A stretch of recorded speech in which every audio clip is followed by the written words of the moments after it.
أشرف الأنبياء وسادة الأتقياء وسيد المرسلين خاتم النبيين محمد وعلى آله وأهل بيته وصحبه أجمعين. أما بعد فقد قال الله تبارك وتعالى: الذي خلق الموت والحياة ليبلوكم أيكم أحسن عملا وهو العزيز الغفور. صدق الله العظيم.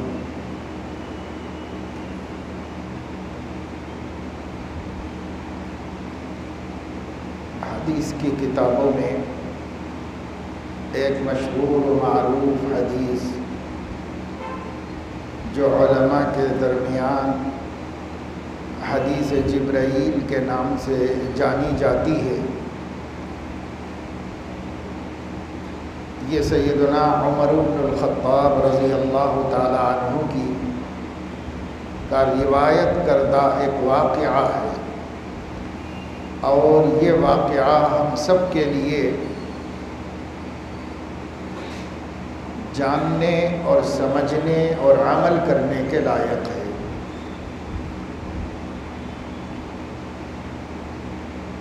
حضرت عمر رضی اللہ تعالیٰ عنہ فرماتے ہیں کہ بینما نحن جلوس عند رسول اللہ صلی اللہ علیہ وسلم ذات یوم، ہم لوگ ایک دن اللہ کے نبی صلی اللہ علیہ وسلم کی مجلس شریف میں بیٹھے ہوئے تھے۔ مسجد نبوی میں آپ کی مجلس ہوتی، الصحابہ پروانہ وار آپ کے اطراف موجود ہوتے، جمع ہوتے۔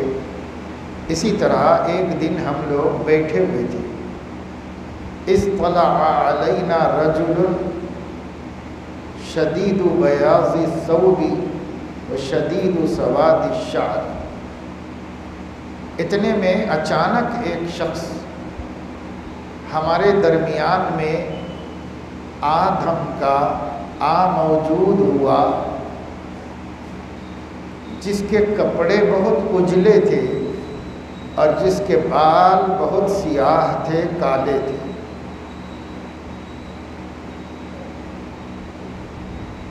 یہ دراصل تعبیر ہے کہ وہ شخص نہا دھو کر کپڑے پہن کر یہیں کہیں قریب سے آیا تھا، کیونکہ جو اس زمانے میں خاص طور سے جو آدمی دور سے آتا اس کے بال بکھرے ہوئے ہوتے، گرد آلود ہوتے اور اس کے کپڑے میلے ہوتے۔ ایک آدمی اچانک آیا جس کے کپڑے سفید تھے اور بال سیاہ تھے، کا مطلب یہ ہے کہ وہ یہیں کہیں قریب سے تیار ہو کے نہا دھو کے آیا تھا، لیکن لا نعرفہ منا احد، ہم میں سے کوئی بھی اس کو جانتا نہیں تھا۔ صحابہ کے لیے جو چیز تعجب کی تھی وہ یہ کہ اگر یہ شخص مدینے ہی کا ہے، اسی بستی کا رہنے والا ہے، تو ہم لوگوں کو معلوم ہونا چاہیے کہ کون ہے، ہم پہچاننا چاہیے اس کو۔ اور اگر یہ شخص دور سے کہیں سے سفر کر کے اجنبی اور نیا آدمی آیا ہے تو پھر اس پر سفر کے آثار ہونے چاہیے۔ سفر کے آثار نہیں ہیں تو پتہ چلا کہ مقامی ہے، بستی کا ہے، لیکن کوئی جانتا نہیں تو پتہ چلا کہ یہاں کا نہیں ہے، کہیں اور سے آیا ہوا شخص ہے، بالکل نیا آدمی ہے، نواری۔ اب یہ چیز صحابہ کے ذہنوں میں کھٹک رہی تھی۔ مزید کھٹک اس طرح ہوئی کہ یہ آدمی سلام کر کے داخل ہوا، اب بالکل حضور علیہ السلام کے قریب جا کر بیٹھا، اتنا قریب جتنا کہ کوئی صدیق اکبر، عمر فاروق بھی نہیں بیٹھ سکتے تھے، اتنا قریب جا کے بیٹھا۔ اسند رکبتیہ الی رکبتیہ ووضع کفیہ علی فخذیہ، اس نے اپنے گھٹنے حضور کے گھٹنوں سے ملا دیا اور اپنی ہتھیلیاں حضور علیہ السلام کے بازوؤں پہ رکھ دی ظاہر ہے اتنی جرت کے ساتھ تو کوئی بھی آپ کے قریب نہیں ہوا، اتنی ہمت کسی شخص کو نہیں ہو سکتی۔ یہ بیچارہ نووارد بھی ہے، پتہ نہیں کہاں سے آ گیا، اور آ کر کے اتنے قریب حضور علیہ السلام سے جیسے کوئی بے تکلف دوست ہو، اس طرح آ کے بیٹھ گیا۔ اب اس کے بعد اس نے حضور علیہ السلام سے کچھ سوالات کیے۔ صحابہ کرام کو اور تعجب اس پر ہوا کہ یہ صاحب سوال کرتے تھے، سوال کا مقصد جہالت کو دور کرنا اور ناواقفیت کو ختم کرنا ہوتا ہے، تو سوال کرتے تھے۔ جب حضور علیہ السلام اس کا جواب دیتے تھے تو وہ کہتے تھے صدقتا، آپ نے بالکل صحیح فرمایا۔ صدقتا، تصدیق و تصحیح کرنا یہ تو استاد کا کام ہے، شاگرد کا کام تھوڑا ہی۔ لیکن یہ بیچارہ ایسا شاگرد تھا کہ سوال خود ہی کرتا تھا، اور جب آپ جواب دے دیتے تو کہتا صدقتا، بالکل صحیح فرمایا آپ نے، تو توثیق کر دیتا تھا آپ کے جواب کی۔ تو اور زیادہ تعجب ہو گیا کہ یہ کون ہے بھائی، اتنا علم رکھنے والا آدمی، اتنی جانکاری رکھنے والا کہ ہمارے نبی کے جوابوں کو صحیح کہہ رہا ہے، کہ صحیح کہہ رہے ہیں آپ صحیح کہہ رہے ہیں۔ تو یہ پورا اچنبھا بن گیا، پورا واقعہ صحابہ کے لیے ایک کرشمہ تھا، ایک عجیب بات تھی۔ خیر، اب انہوں نے بیٹھ کے سوالات کیا کیے، تو احادیث میں آگے پیچھے بھی ہے ترتیب روایتوں میں، لیکن آپ اس ترتیب سے سن لیجئے کہ انہوں نے پہلا سوال کیا کہ اسلام کیا ہے، مل اسلام، یہ پہلا سوال بعض روایتوں میں، بعض میں ایمان کو پہلے پوچھا۔ یہ روایت کرنے والوں کا بیان کرنے کا اختلاف ہے، باقی سوال جواب سب نے وہی نقل کی۔ اسلام کیا ہے، مل اسلام، تو اللہ کے نبی صلی اللہ علیہ وسلم نے فرمایا ان تشہد ان لا الہ الا اللہ وان محمد رسول اللہ وتقیم الصلاة وتؤتی الزکاة وتصوم رمضان وتحج البیت ان استطعت الیہ سبیلا۔ یہ جواب حضور نے کہا۔ اسلام کیا ہے بھائی؟ شہادتین کا اقرار، شہادتین، دو گواہیاں۔ کون سی دو گواہیاں؟ اللہ کے ایک ہونے کی گواہی اور سیدنا محمد الرسول اللہ صلی اللہ علیہ وسلم کے رسول ہونے کی گواہی۔ یہ دو گواہیاں، ہم لوگ شہادتین کو کلمہ شہادت کہتے ہیں، یا دوسرا کلمہ یا دوم کلمہ، ایسے یاد کیا بچپن میں بڑے بزرگوں نے۔ تو چاہے دوم کلمہ کہیے، چاہے کلمہ شہادت کہیے، اس میں گواہی دی جاتی ہے۔ ایک تو کلمہ طیبہ ہے، لا الہ الا اللہ محمد الرسول اللہ، اسی کلمے کو جب گواہی کے ساتھ کہا جائے تو وہ کلمہ شہادت ہو جاتا ہے۔ اشہد ان لا الہ الا اللہ و اشہد ان محمد رسول اللہ، تو یہ شہادت ہے۔ ایک شہادت کو شہادت کہتے ہیں، دو گواہیوں کو شہادتین کہتے ہیں۔ عربی میں شہادتین کا مطلب دو گواہیاں دینا۔ کون سی دو گواہی؟ ایک اللہ کے ایک ہونے کی، وحدہ لا شریک ہونے کی گواہی، اور دوسرے حضرت محمد صلی اللہ علیہ وسلم کے رسول اللہ ہونے کی گواہی دی۔ یہ دو گواہیاں۔ اسلام کا پہلا رکن یہ ہے شہادتین، اور اسلام کا دوسرا رکن اقامت صلاۃ۔ اور اسلام کا تیسرا رکن زکوٰۃ ادا کرنا، اور اسلام کا چوتھا رکن رمضان شریف کے روزے رکھنا، اور اسلام کا پانچواں رکن اگر اللہ تعالی اسباب دے اور طاقت دے تو بیت اللہ میں حاضر ہو کر حج کی سعادت حاصل کرنا۔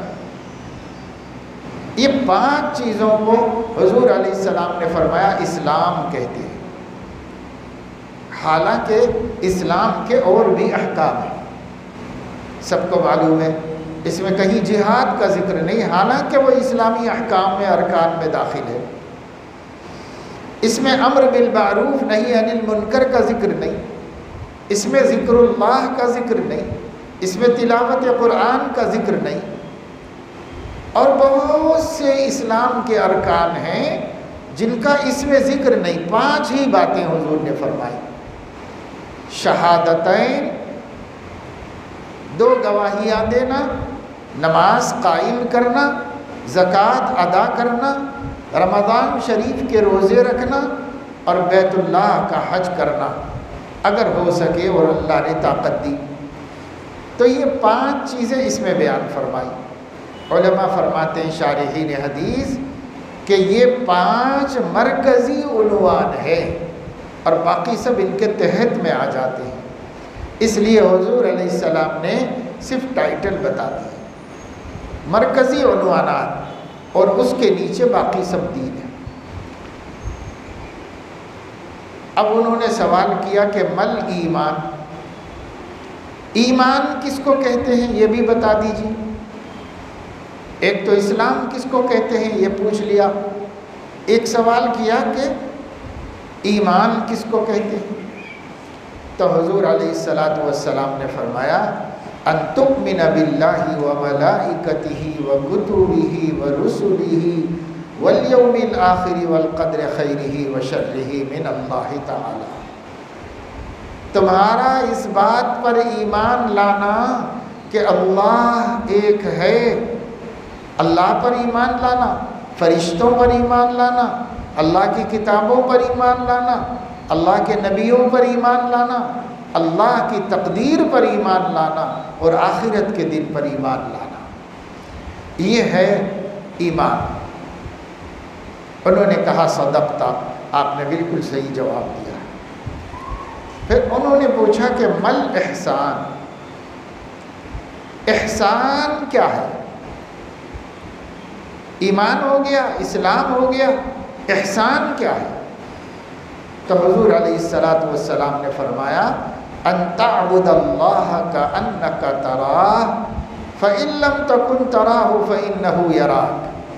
تم اللہ کی بندگی اس طرح کرو گویا کہ تم اللہ کو دیکھ رہے ہو، اور اگر اس مقام پر نہ پہنچ سکو تو اتنا تو کر لو کہ یقین کے درجے میں تمہیں پتہ ہو کہ اللہ تمہیں دیکھ رہا ہے، اس کا یقین واثق تمہارے دل میں ہونا چاہیے کہ اللہ مجھے دیکھ رہا ہے۔ ایک اعلیٰ درجہ بتا دیا، ایک ادنیٰ درجہ بتا دیا احسان کا۔ انہوں نے کہا صدقتا، آپ بالکل صحیح فرما رہے ہیں۔ پھر انہوں نے پوچھا کہ متی تقوم الساعہ، ایک قیامت کب آنے والی ہے؟ تو آپ نے فرمایا مل مسئول منہا بأعلم من السائل، جس چیز کے بارے میں جس سے پوچھا جا رہا ہے وہ پوچھنے والے سے زیادہ نہیں جانتا۔ اب صحابہ کو اور تعجب ہوا کہ بھئی یہ کون آدمی ہے؟ حضور فرما رہے ہیں تم بھی اتنا ہی جانتے ہو، میں بھی اتنا ہی جانتا ہوں قیامت کے بارے میں، یعنی قیامت کی تاریخ کے بارے میں۔ کیا مطلب تھا اس کا؟ یہ مطلب نہیں تھا کہ میں اور تم دونوں برابر جانتے ہیں، بلکہ اس کا مطلب یہ ہے کہ تم بھی نہیں جانتے کہ قیامت کب آئے گی، وہ میں بھی نہیں جانتا کہ قیامت کب آئے گی، دونوں بھی نہیں جانتے، کیونکہ اللہ نے بتایا نہیں کہ قیامت کب آئے گی، یعنی سن ون اللہ نے نہیں بتایا۔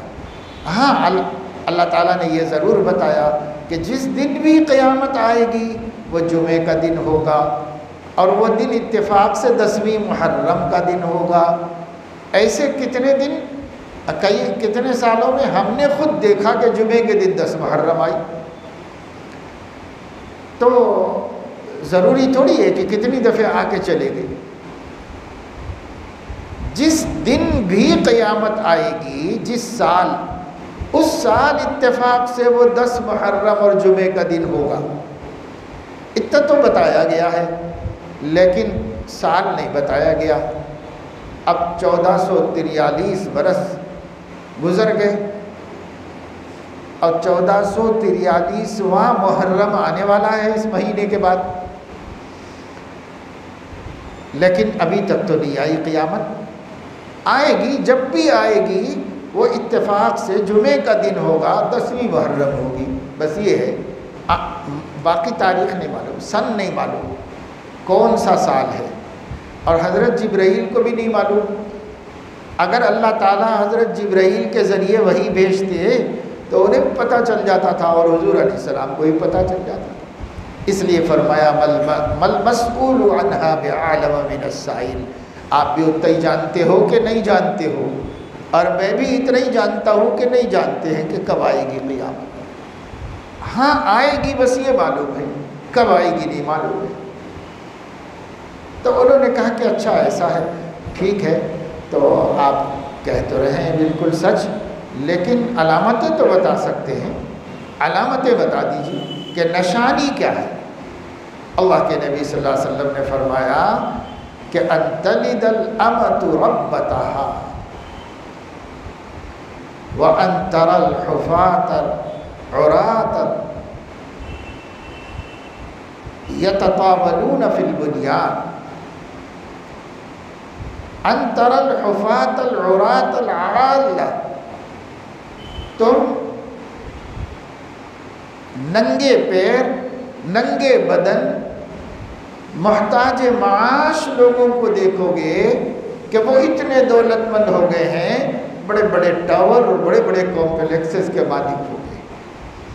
یتطاولون فی البنیان، اونچی اونچی بلڈنگیں کھڑی کر رہے ہیں، اونچی اونچی عمارتیں بنا رہے ہیں، حالانکہ کل ان کا خود حال یہ تھا یا ان کے باپ دادا کہ نہ تو پہننے کو پیروں میں جوتیاں تھیں، نہ صحیح سے کپڑا نصیب تھا، اور روزی کے محتاج تھے، غریب تھے، گئے گزرے لوگ تھے، لیکن اتنے دولت مند ہو گئے، حالات بدل گئے کہ اب وہ بڑی بڑی عمارتیں، اونچی اونچی بلڈنگیں کھڑی کر رہے، یتطاولون فی البنیان۔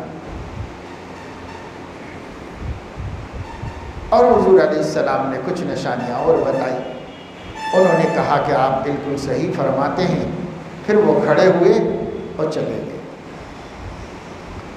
اور تھوڑا سا آنکھوں سے اوجھل ہوئے اور غائب ہو گئے۔